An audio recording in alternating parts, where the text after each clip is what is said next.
Hello, MotoAmerica fans. Welcome to this latest episode of Off Track with Carruthers and Bice.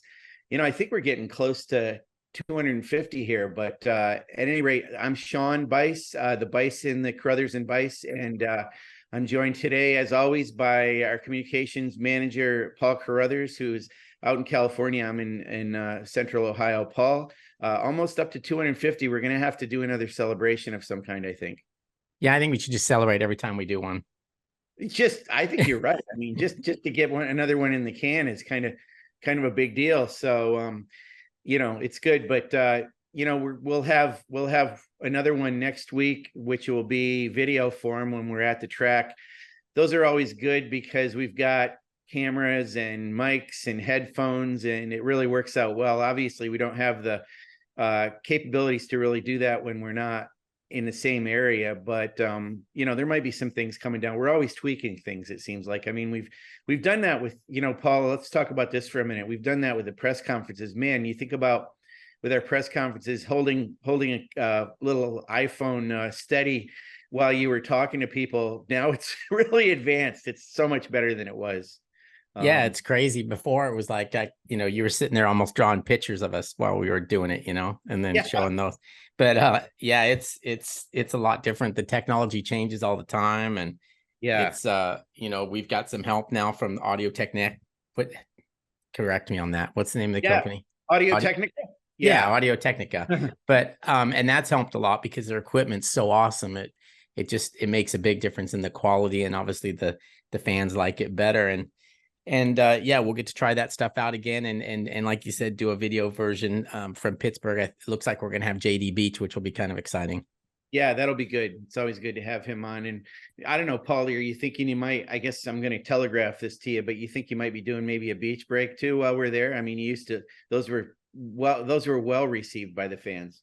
Yeah, it's funny because I already got some emails and messages from people, and I thought maybe they'd forget what it was, but people were commenting, like, oh, we need to get a beach break from there. So I'm sure we'll do that. We'll just have to think of a good guest for him to ask us crazy questions too. But I'm looking forward to Pittsburgh. It's one of our favorites. I know the riders like it. I see you did a story this morning on the website talking about just that. But it's a cool little track. It's a fun place to watch. You go up there on Spectator Hill, and you can kind of roam around most of the track, and it's just got a good vibe to it. And I like the city, and I kind of like everything about it.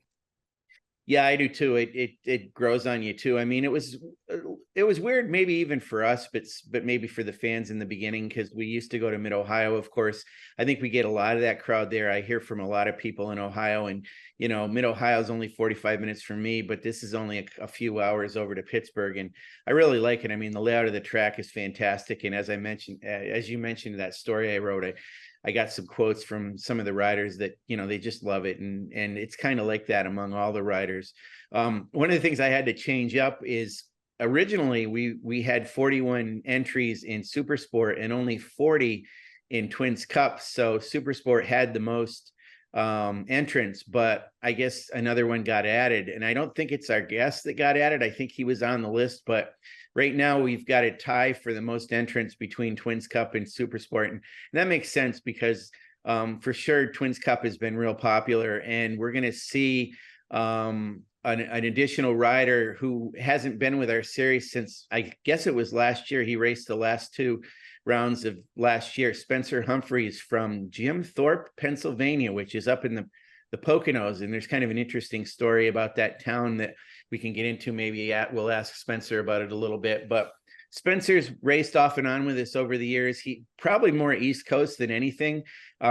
He's got an older brother named Tyler who also raced with us. So, but Spencer will be back. He's racing at Pittsburgh, and he's graduated up from last year. He was Junior Cup. He's going to be Twins Cup this year on a Bartcon Racing Yamaha YZF R7. So he's still connected with that crazy person, Colin Barton, who we say that affectionately, but he does a good job of getting various riders into our series. And we hadn't seen him much earlier this year because one of his riders, Dominic Doyle, has been racing for Team ESO. So Spencer will actually be racing against Dominic Doyle. at this point. But Spencer, we're welcome to the podcast and welcome back to MotoAmerica. We're glad you're going to be racing with us next week. How's everything going with you? It's great. First off, thank you guys so much for having me on this podcast. I feel very legit being on here. It's very cool. But yeah, I feel really confident, feel really good. We got a solid 3 days of testing on the bike, and yeah, I mean Pittsburgh is a crazy track for sure. It's super physical, super it's I would say almost probably one of the best tracks we have on the calendar for sure, just because the facilities, the pavement, and so on and so forth. But yeah, I feel really good. Now, being that you're from Northeast Pennsylvania, you're probably, I would hazard a guess here that probably New Jersey Motorsports Park is what you'd consider your home track. Is that right? Yeah, bingo.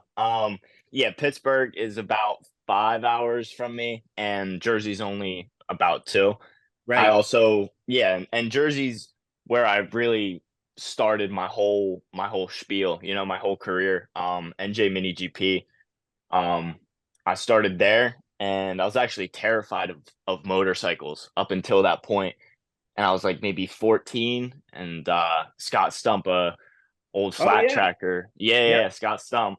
He was big into the minis back then. He also brought through so many riders like Gus Rodeo, Jake Leahy, who kind of faded out and everything, but yeah, he was like the factory team of Mini GP. So if you were on like Stump Racing Kids, it was like a big thing. And yeah, my older brother Tyler, as you mentioned, also rides, and he was doing the 3 day camp. I was just watching, just wheeling my bike around and whatever. And Scott came up to me and was like, "Hey, I have a suit and a bike. You want to ride tomorrow?" I was like, "Oh, you know what? Why not? I'll try it out." And as soon as I did, it was like literally the first session out. I was just like, "Whoa!" Like it was like mind-boggling to me just how cool it felt, how fun it was, and everything. Like in between sessions, I wouldn't even take my helmet off or anything. The bike had a kickstand. I didn't put it on the kickstand. I just like sat on the bike, just like looking off into the distance, like quiet, didn't talk to anybody, and was just waiting for the next session. But yeah, Well, what Well, was your fear of motorcycles before that? Where did that stem from? good question, right? the the fear was I kind of grew up riding dirt bikes, but not like really. Like my dad always had us on something. Like my older brothers had like some like modded up KX 65s, and then I had this KTM 50. And KTM 50s are a terrifying machine. Yeah, Even they're a handful. I view it still that way today, because like they'll blow and like a 150 out of the water, just because that power band on those things are it's aggressive. So yeah, thing just scared me, and I think I may have crashed like once, and I was like, nope, that's it, like I'm done. I was like shaking in my boots. So yeah, so that from that point on, I like swore motorcycles out of my life, and then yeah, Mini GP brought that all back for me. Yeah, and then Spencer, you can give us a background on this, but last year you basically, I'm going to say showed up at New Jersey, but you were there. You put it on the podium, excuse me, in the very first race, and came into the press conference, and we'd remembered you a little bit, but we weren't. I don't know if your hair was longer or what was going on, but when you sat down, Paul and I were kind of impressed with the fact that you're very well spoken, and you can tell you are from this podcast already. But give us that background leading up to that, because you had raced with us prior to this. Had it been in Junior Cup all the time prior, because and also, sorry, I'm jumping around a little bit, but you're making your debut at Pittsburgh in Twins Cup. Is that kind of right? Yeah, correct. Yeah. So yeah, I first got the jump in Moto America with the Veloce team when Max Toth, what was that, 2 years ago now? Yes. Yeah, Max Toth had crashed and was injured, and they were looking for a fill-in rider. And just to stem it back to Mini GP, Anthony Mazziato, who also started there, was also, well, he was he was kind of like a wild card rider. I think his first race 2 years ago was at the Ridge in the Twins Cup, and the team was looking for a fill-in, and Mads was like, "Oh, like I may know a guy." So I got that call, and that call was like the craziest thing of my life at that point. It was, like that's really what every rider dreams of, like just a full, just show up and ride, and that's it. But yeah, the whole Veloce team was incredible. The whole experience was uncanny. It's still crazy to me to this day, just because it was just show up to the track. We had espresso trackside, which was just crazy. It does, like, anybody who doesn't ride may not like realize how crazy that is, but I don't know, the espresso was a big thing for me. But yeah, it was like my own hotel room, just like pay for travel to get to the track and so on. But yeah, I mean, it was crazy because the jump, I'd never ridden a 400, never been on Dunlop tires, never rode at Pittsburgh. And that whole year too, I had a track day under my belt. So like that was Wow. it. I was going into and on a SV 650, my brother Tyler's actually, a 650. And then yeah, like a week or two, I got that call. I was like, oh my God. And then yeah, I still had some pretty good pace in the races. Nothing too crazy, but like race 2 at Pittsburgh was, I think I got 10th, but I was battling for like 9th or 8th. And that felt like I just won the race to me, like Yeah. just with riding with the riders that have been racing each other all year, and just to like be up there right away like that was huge. But yeah, the whole whole thing's crazy to me. But yeah, I rode Pitt, Jersey, and then Barber. Barber was pure rain, and I will say it, although riders should not say it, I do not like the rain. It's not my favorite thing. But yeah, Jersey was also good. I think I got 7th place. So each weekend was just getting better and better, and each session was less and less time off my time. So yeah, it was crazy. And then last year, me and my brother had some type of pipe dream that, okay, like, we're gonna do our own race team and everything. And Veloce had actually gifted me that 400, which I still ride today. I'll ride it on a big track, but also the kart track, just take the fairings off and whatnot. But all I knew I needed really was just more track time, because obviously the year before it was just like hop on the bike. Okay, I have no idea what I'm doing or how to do it, to be honest, because riding at that level on even the smaller bikes, it's a whole different form and technique of how you have to really approach that type of thing. But yeah, I just knew I needed more track time. And I told my brother maybe a month or two before the race, I was like, dude, I think I'm gonna run up with Gus and Joe, because like I've grown up with Gus and Joe, and also Kayla. I've ridden a lot with Kayla as well, but they also came from mini GP. So I've done mini races with them. I've even beaten them in mini races. So I'm like, all right, well, if I can do it on the mini bike, I don't see why not on the big bike. Um, and then yeah, my brother kind of put a chip on my shoulder, which I'm still kind of grateful for, because it was it was just. Am I still on? Sorry, I think I just got a Yeah. phone call. No, you You're are. good. You're good. Okay. My apologies. Right. Um, and then yeah, I was like, oh, I think I can do it. And he was like, I guess whatever. And I'm like, all right, watch. Like, I just, going into that weekend, I put my heart and soul, and I worked maybe like 80 hours in a work week. It was like, because I had a lot of sponsors that helped me out a lot, but it was also a lot coming from my own pocket, and also my parents, for sure, they helped out a lot. But I just put so much into it. I was like, I don't want to just like show up and shoot for a top 5. You know, like I know I have the pace and the willpower to like really put it up on the box, and yeah, it's what we did.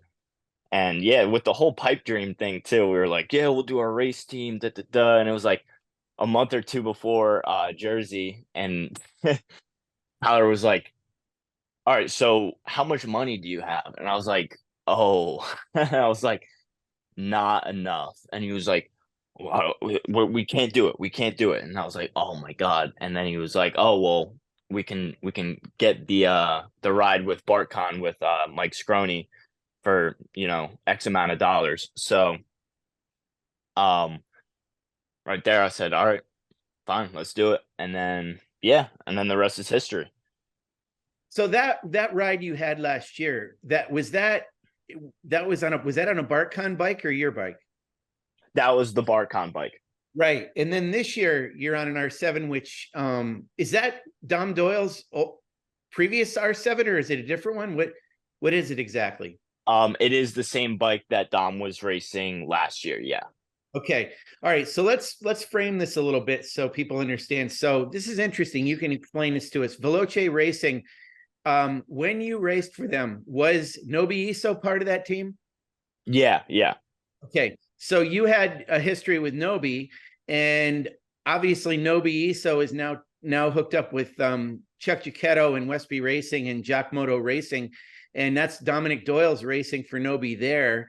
Veloce's not in the paddock now, but Dominic has the connection with Colin Barton as well, and obviously you do. So you must know Dom fairly well, and like you said, you know, Gus and all those guys. You're kind of around with all these riders, I guess. So racing against Dom or with Dom or however you're going to do it is going to be kind of interesting for you, I would think. Oh, big time. Yeah, this whole twins class is just, you know, it's fully stacked. There's no question about that. And also, I mean, the Junior Cup grid was also pretty stacked last year as well, but this, you know, we got a lot more seasoned vets out there this year, like, you know, the Dom Doyles, the Hayden Schultz, yeah, you know, just characters like that. I mean, Rocco Landers as well. It's, you know, that's the top shotter right there. But Yeah, and Gus is obviously doing great. Gus Rodeo, he's kind of arguably doing better in twins than he was in Junior Cup, and he did decent in Junior Cup as well, won races and stuff. Obviously finished in the championship. I shouldn't say he didn't do well. He did actually very well, but he really made the jump and is continuing to do well, and that's one of your guys too, right? correct. Yeah, yeah, definitely.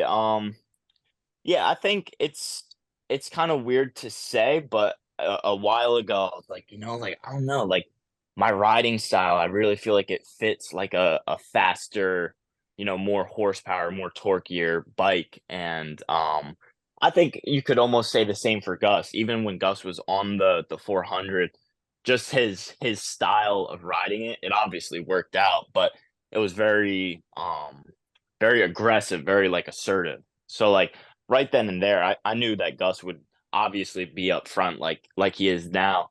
But yeah, just his style in general, I think it really points towards a faster bike for sure.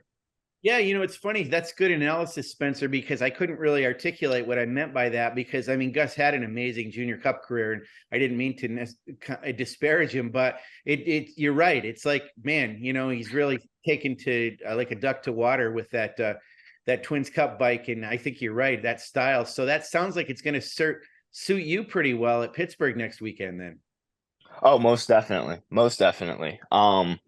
Yeah, yeah, I love the R7. It just feels so much tighter, you know. The frame isn't like a 660 frame per se, but it is a hell of a lot stiffer than say a Ninja 400 frame. Yeah, I did a, a CCS race on my 400, and it was like the first couple sessions out, like practice or qualifying or whatever, and I was like, yo, I think this bike is broken just because that was all I had known. And then before that, I was also riding the R7. So once I hopped back on that on a big track, I was like, I just, you know, I felt the frame flexing. I felt it just eats up bumps a lot, which is good for Jersey, but it's very a very flexy frame for sure. Yeah, I mean, we've heard that quite a bit. Now, I originally remember, well, I remember talking to Colin Barton earlier in the year, and I think I spoke to you a little bit too with this idea that later in the year you were going to be racing at Pittsburgh. So this has kind of been in the cards for a while. You've got to be chomping at the bit at this point to be raised one, you know, after you've had to kind of wait for it to get here. You've been probably checking off the calendar each day, right? Right. Yeah. Yeah. And the whole story to even how I got here today is absurd. It was I went into this year not having really I had like one offer for a junior cup ride, and I one, the funds weren't there, and two, I really didn't want to be in junior cup. You know, I really want to try to follow Gus and Joe and you know and Kayla and all them. You know, I want to move up with them. I want to go where the competition's at. But yeah, we had a crazy sponsor come aboard, and they were like, all right, we're gonna do a race team, and we're gonna do this, that, and the other. Get you a suit. Gonna buy the bike off Mike Scroney, and then Mike Scroney's gonna be the crew chief, and so on. And then it was maybe 2 months ago. It was just like it was looking a little iffy. Like they weren't really sure um, what direction we were gonna go at that point. And I was like, damn. And then yeah, so then they fully pulled out, and Scroney actually had to buy the bike back from them, buy all the spares, like the whole package, right? So he had to buy it back. And yeah, at that point it was like, oh, am I even gonna be able to race Pittsburgh or Jersey at this point? But yeah, I mean we got everything back. We've been getting a lot of seat time in on it, and yeah, it feels great. Okay, so you've got at least one race scheduled with us, probably two. How much other racing do you do throughout the year, or is it just basically not? I mean, I've actually only done one CCS weekend on the R7 down at Summit Point, and then I just did a CCS race on the 400. I was riding the 400 just because we didn't technically own the R7 by that point, so it's still, you know, up in the air. But yeah, you know, I'm just making it out to the track like it's my job. And same thing I did last year. You know, every weekend I've been at the track. I've been riding, I've been running, I've been working out. But yeah, it's good. It's good. I think once I get into the race atmosphere, it'll be, you know, I'll just lock in right there. But I've had a fair amount of seat time, and I have a good feeling with the bike, with racing up against other people. Now, do you have another job? I mean, obviously racing isn't your full-time job at this point, but do Yeah, you have a daily job? I do have. I'm a shift manager at Whiz Kids. It's a like a gourmet cheesesteak shop in Easton, Pennsylvania. But yeah, it's a cool story over there too, because the owners are great guys, and they see that this is like my dream and everything. So even last year they threw me some bucks for Jersey and Barber, that was, yeah. And they're also helping out this year too. So I put in around 40-hour weeks. But that's just with like every weekend off and just, you know, making it out to the track. Usually I'll be putting in around 50 hours, but yeah, yeah. Oh, Spencer, we got to get into a couple of unusual conversations here, starting with Hit me. kids. Okay, so I'm just going to base this. I'm going to put two and two together here. Is that place called Whiz Kids because Philadelphia cheesesteaks, they make it with Cheese Whiz? Is that how you guys do it? Yeah, so we do it with Cheese Whiz, but it's not like the stuff from a can. It's kind of Make we your make own. everything. Yeah, yeah, we make everything in house. We make our own marinara. The whiz is like a Warnay, so it's like a cheese sauce. It's got flavor in it, you know. Yeah. But yeah, we do everything fresh. We you know, we cook onions, we dice tomatoes. Nothing's like prepackaged or anything. So Yeah, yeah.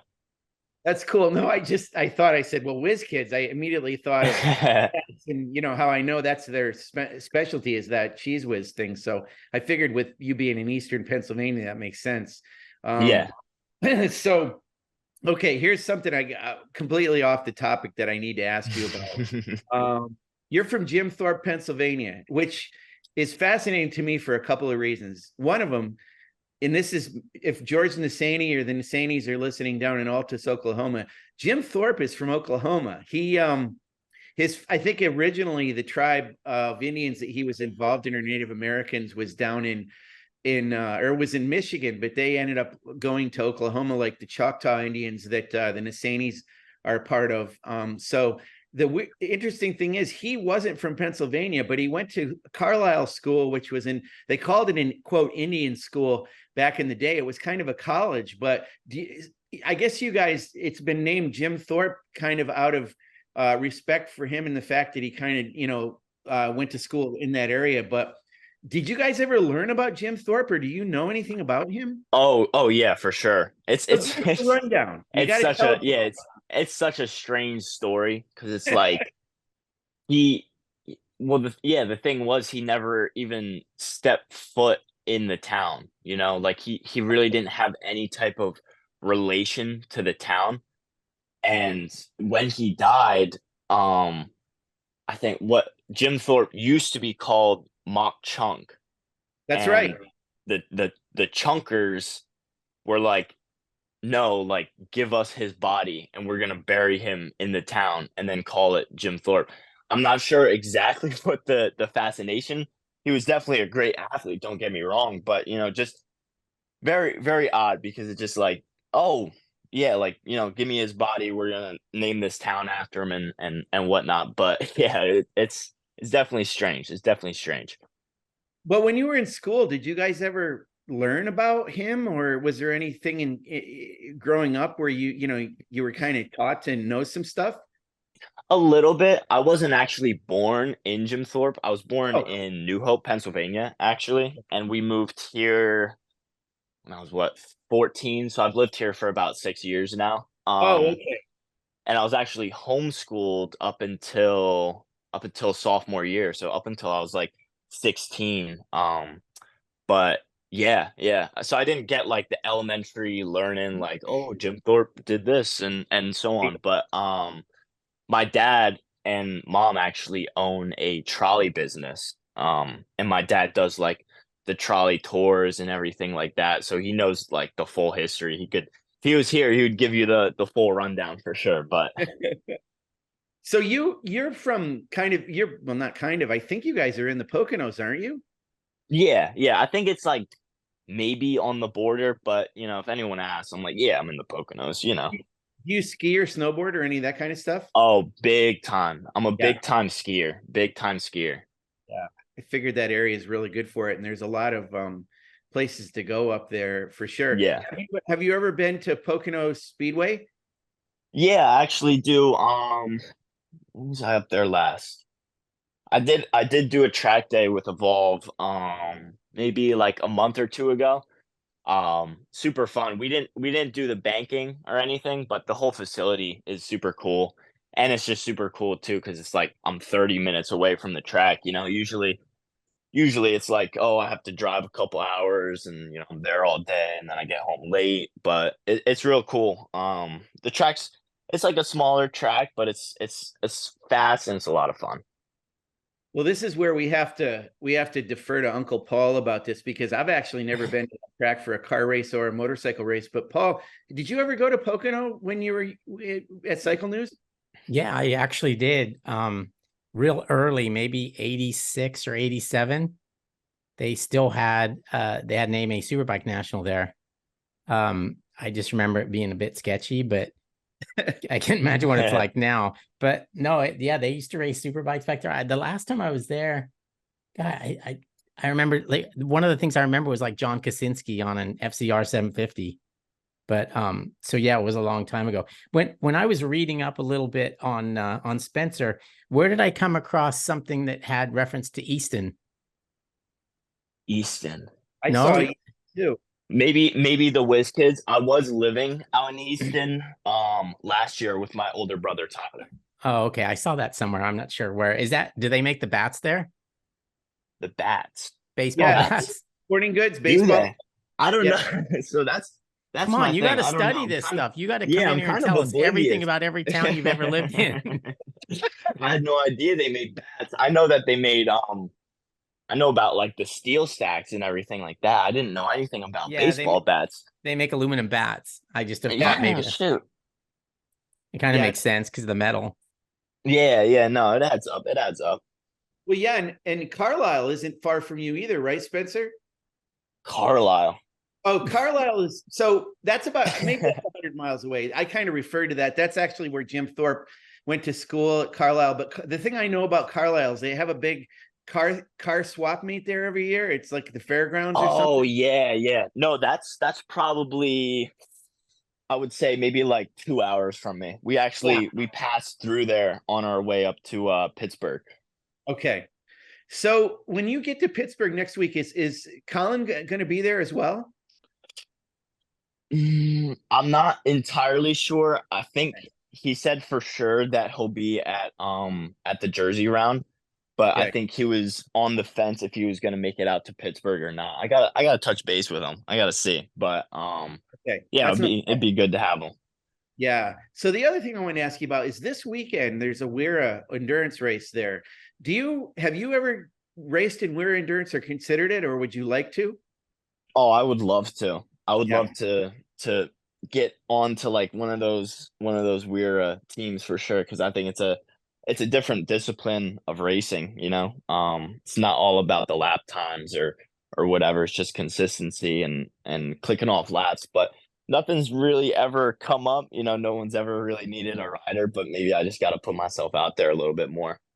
Well, it could be too once you're now that you're involved in Twins Cup. I mean, Twins Cup is pretty strong in endurance. I know Gus has done it in the past, and certainly on the R6 or even the R1. I know that Josh Hayes is very involved in it as well. So just I'm thinking with you being on an R7, there might be some connection coming up there at some point. But I also think that I'm pretty sure RoBem Engineering does some stuff with the Aprilia in that. I think they're there this weekend too. But the one thing that's interesting, I think this is right, but you can correct us on this or correct me on this, Spencer. So if you've raced at Pittsburgh, I think you've raced with that chicane the way it was, but you've probably seen the news or heard the news that being changed this year. Have you been on the old chicane? So yeah, I was on the old chicane that was 2 years ago. So I didn't race it last year. But I do recall blowing that first chicane, or I remember most riders did. I blew it in race one at Pittsburgh, my first race like of the year, you know, with Veloce and everything. I blew it and I gave up the position, so I thought I was fine. And then I'm like, all right, got a solid, you know, like 13th or whatever it was. And they're like, oh no, you got like second to last. I'm like, why? And they're like, you blew the chicane. I was like, yeah, but I gave the positions up. And they're like, nah, it doesn't matter. I was like, damn. Yeah. But yeah, the new one looks interesting for sure. For sure. I ran the track, what was that, Saturday after riding, and I checked it out a little bit and it looks a little tighter. It looks a little tighter, but Yeah, it's supposed to slow the bikes down more. It's supposed to be a little bit safer. And Spencer, I'm sure you get it. I mean, we talked to the riders about why that's there. Do you understand why it's there? Can you explain it to the listeners? oh, definitely. Yeah, it's there because that turn is blindingly fast, especially like just even on the R7, like this past weekend rolling through there. I'm going like, you know, full pins, so maybe doing 110, 120. Um, and yeah, it's got runoff, but the way it directs you, it's like almost directs you right into that wall. So I can only imagine. I think it was Tony Elias that brought it up, like, hey, like this turns too fast. Like we need to have something to slow us down because it's sketchy. Which I could see it being right. I kind almost wish the chicane wasn't there, but just adds a little spice to the track, It makes it a little bit more technical. But yeah, definitely it's there to slow you down, It's real fast. Yeah, I mean, that's the thing. Sometimes, obviously riders want to go as fast as they can, break lap, like great. Wow. Break lap records. And, the fans want to see it too. But, sometimes it's a little tricky just because the way things are located. And the other part of that, from what we understand, is there's not only a wall, but on the other side of that wall, there's a drop off. So they don't have the real estate to do anything about that situation. So the next thing to do is to try to slow it down via the chicane. And, they try to maybe slow it down a little bit, not a huge amount. Well, how does it say the quickest distance between 2 points is a straight line? So even though that wasn't a straight line through that chicane, some riders tried to make it that way and they bounce off the curbing and stuff. Well, this is definitely, you're not going to be able to take a straight line through this chicane the way it is. And, we may post something later on. We've gotten some photos of it a little bit, but like you said, Spencer, it sounds like you've seen it close up and everything, but it's definitely a little more involved. So it's going to change things. I mean, I think the lap times are obviously going to be slower a little bit. That's just because the bikes are slowed down so much there, but it adds some character to that track, which already has a lot of good character to it anyway. And boy, you're going to be among 41 riders. Realistically, where do you want to be? And I mean, I know you want to win. I know you want a podium like you did at New Jersey. Is that where you think you'll end up? What's your goal? My goal, is at least the top 5. I think the top 5 will be if Rocco doesn't disappear, right? If that top 5 is together, I think that would be a very reasonable spot for me. I think everyone's super fast, but I think I also have that confidence in myself that, I can be up there. And all year, I've been riding with a couple guys, but no one really, on a twin or on an equal bike that can tow me into a faster lap time or whatever. So I think having someone in front of me really showing, what can really be done on these bikes, I think it's going to help a ton. I did set a lap record down at Summit. And that was, just pushing my own wind. I didn't have anyone in front of me, I was just clicking off the laps. But I think if I have someone in front of me, whatever you can do, I can do. So my goal is the top 5 for sure. It's funny, thinking back to last year, it was interesting. Comment on this if you would too. So I'm going to say you showed up at New Jersey, but you put the bike on the podium. But I remember you seemed to be in a battle with another rider that just kind of showed up, and it was that Ryoto Aojiwara. You were racing with him, weren't you? And he was, his hair was, oh my goodness. Yeah, it was, I was absolutely crazy because, yeah, I was just running my race and, just like, oh man, this is crazy. But, in my head, I was like, no, it seemed normal to me because, I've ridden with Kayla, I've ridden with Joe, I've ridden with Gus. So it kind of almost just felt like a club race, like the weekend before I was riding with them, but really couldn't hold the pace. But, yeah, and he came out of absolutely nowhere. And for him to, he set like a 29 something and with no draft, no toe, like nothing. Like he was just like driven, and yeah, he's got crazy talent, especially to push up through the ranks like in a junior cup race like that is crazy. Like even just trying to separate in a junior cup race is a challenge. So for him to gain on us as much as he did and just I think he passed all of us, which was it was 5 wide into turn 1 at Jersey, and that's insane. Yeah, the racing was crazy, and he's got loads of talent for sure. Didn't Nobi Iso also bring him in? Yeah, that was Nobi's. That was kind of like that was like Team Iso dress rehearsal almost. That's with him. right. It was. Yeah, That's the way to put it. Yeah, I remember. I remember seeing, I think when we go to Barber, we all end up at Buc-ee's at some point there. Of And course. one night after, after the day, I stopped in at Buc-ee's and Nobi was walking around with Ojiwara-san, I guess. And the kid didn't look like anything like I thought he would look. I thought he'd look like, somebody with, crazy hair and just like, really, out there. He's just this quiet, fairly small, soft-spoken kid. But I guess when he gets on a bike, he goes crazy. So it was good to see. But yeah, he was good to have in our series. I was hoping we'd see more of him. But we do have Spencer Humphreys coming back though after That's right. last year, and we're looking forward to it. It'll be great to see the BartCon team there and get you on an R7. Looking forward to it. And do you know for sure you're going to also be at New Jersey, right? Yeah, Jersey is in the plan. Okay. I am still looking a little bit for some funding for Jersey, but Pittsburgh, I do have it all situated. But Okay. Jersey should be able to happen. It's just, making up the coin. Okay. Well, I'm glad you mentioned that. Is there anything we might have left on the table that you want to mention? I